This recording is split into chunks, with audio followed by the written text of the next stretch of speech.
Bienvenidos y bienvenidas un día más a Saludables. Temas muy interesantes los de hoy. Voy a saludar al segundo invitado de la tarde de hoy, que está aquí a mi vera, porque viernes salud bucodental.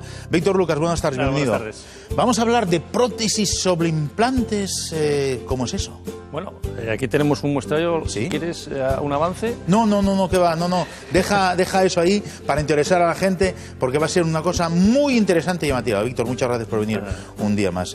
Pero vamos con la primera invitada de la tarde de hoy, la ginecóloga del Centro Médico, la doctora Perla Hernández. Perla, buenas tardes, bienvenida. Vamos a hablar de un tema que preocupa a mucha gente, bueno, a muchas mujeres, lógicamente, que son los trastornos menstruales.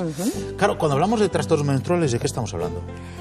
Bueno, pues estamos hablando de las alteraciones o desórdenes del ciclo menstrual normal de la mujer, que por definición debería ser regular y mensual. Bien. Entonces, para poder entenderlo, de lo que deberíamos saber es qué es lo que consideramos normal. Sí, ¿no? bien. Entonces, consideramos normal un ciclo menstrual de 28 días, más menos 7. O sea que entre 21 y 35 días tenemos que saber que eso es fisiológico. Vale. De duración entre 3 y 5 días de media, aunque hasta 7 se considera también normal. Y hay que aclarar que yo creo que eso es una cosa que se tiene poco clara, que el signo externo del sangrado, el primer día de regla, es el final de un ciclo menstrual. Y a partir de ese primer día de regla es cuando empieza un ciclo. Entonces, teniendo en cuenta esto, yo creo que podemos diferenciar los trastornos como trastornos en la frecuencia, en la intensidad y en la duración. En la frecuencia, pues hablaríamos de la falta de regla, que es la menorrea. Que puede ser primaria si no se ha presentado nunca la regla en niñas de 16 años, a partir de ahí se considera una menorrea primaria, o secundaria si ya ha habido reglas previamente normales y desaparece por unos meses, que normalmente se consideran 6. ¿Vale? Luego tenemos cuando las reglas los ciclos son demasiado largos, más de 45 días, que se llama opsomenorrea. Cuando son de menos muchos de 20 términos, estás metiendo aquí muchos términos. Cuando son de menos de 21 días, que se llama proiomenorrea. Nunca nos referimos con estos términos, lo decimos simplemente por días de duración. Luego tenemos trastornos en la intensidad de la regla. Si los ciclos son normales en duración, pero tenemos unas reglas muy abundantes, que son hipermenorreas, o muy escasas, que son las hipomenorreas.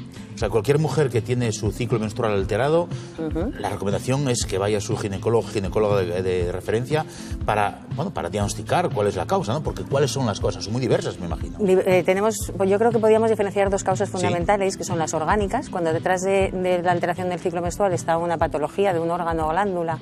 Entonces, la alteración del ciclo menstrual puede ser un síntoma más de una serie de síntomas de esta patología, ¿no? Por ejemplo, alteraciones endocrinológicas, un hipotiroidismo, un síndrome de Cushing, una hiperplasia suprarrenal, alteraciones de la coagulación, por ejemplo, alteraciones hipotalámicas o hipofisiarias, iatrogénicas, que es cuando damos medicaciones que pueden producir estas alteraciones, como por ejemplo desde la píldora hasta antidepresivos, anticoagulantes, anabolizantes.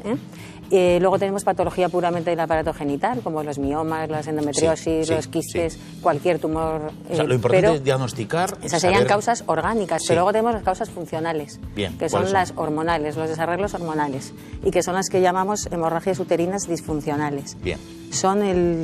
Estás con muchos términos científicos. Yo me imagino que la gente nos seguirá, y sobre todo muchas mujeres. Sí, porque al final... Pero ¿realmente es tan sumamente amplio, diverso y tan sumamente frecuente en las mujeres? Sí. Yo creo que podríamos decir que prácticamente todas las mujeres tenemos al menos una vez en la vida un trastorno del ciclo menstrual. Y algunas, en cada etapa de su vida, van a sufrir por diferentes etiologías algún trastorno menstrual. Entonces, es importante tal vez saber qué es lo que tiene que alarmarnos, ¿no? Por ejemplo, yo creo que saber que en la adolescencia, en la menarquia y en los primeros años después de la menarquia, hay que esperar, como el eje hipotálamo hipofisario es muy maduro, los ciclos son muchas veces anovulatorios y hay que esperar ciclos irregulares. O sea que las primeras reglas suelen ser generalmente irregulares. Exactamente. Entonces, por ejemplo, no es nada patológico, es algo más bien exactamente, ¿no? Por ejemplo, pueden tardarse 3 años más o menos desde la primera regla en tener ciclos entre 21 y 35 días.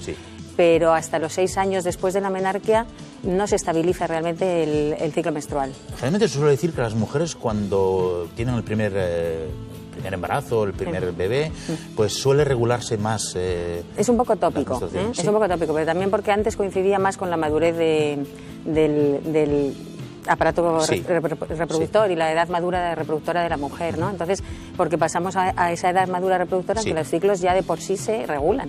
el eje hipotálamo hipofisario madura y los ciclos se hacen regulares. Entonces, esa etapa de la vida pues solía coincidir también con la etapa en la que se tenían los niños, más antes que ahora, y cabía esperar esto. No tanto por el embarazo en sí mismo. ¿El diagnóstico es fácil? Porque son causas tan sumamente diversas. Claro. ¿Es fácil diagnosticar cualquier tipo de trastorno, saber cuál es el origen?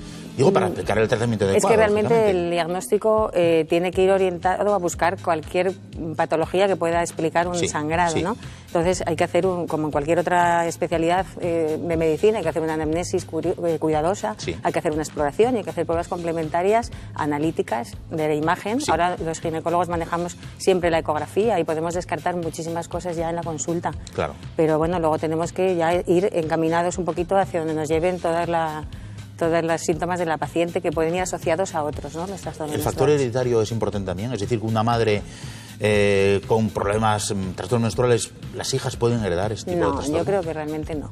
No es así, ¿no? O sea, aunque es un poco fácil, ¿no?, recurrir a este tema, pues yo creo que no es exactamente así, porque lo que te digo, las que son por patologías orgánicas, bueno, salvo las que sean hereditarias, pues sí, pero sí, no tiene por qué. Hablar de trastornos menstruales es una cosa, por lo tanto, bastante habitual en una mujer y es algo que no tiene que preocupar, que es el mensaje que tenemos que dar desde aquí, ¿no? Claro, yo creo que hay que saber, bueno, cuando tiene que haber un signo de alarma, si sabemos lo que es normal, podremos, ¿no?, pues consultar cuando algo se sale de esa normalidad o cuando se perpetúa en el tiempo que algo se salga de esa normalidad, ¿no? Y muchas veces, por ejemplo, las chicas adolescentes cuando consultan, las tranquilizas ya explicándoles cómo es lo que tienen que esperar y muchas ni siquiera requieren tratamiento. Una vez que les explicas, pues pasan sin medicaciones siempre y cuando pues la alteración menstrual no repercuta en su salud, ¿no? Una anemia muy importante o una alteración de su calidad de vida. Pues querida doctora Perret Hernández, ginecóloga del Centro Médico, muchas gracias por tu presencia aquí.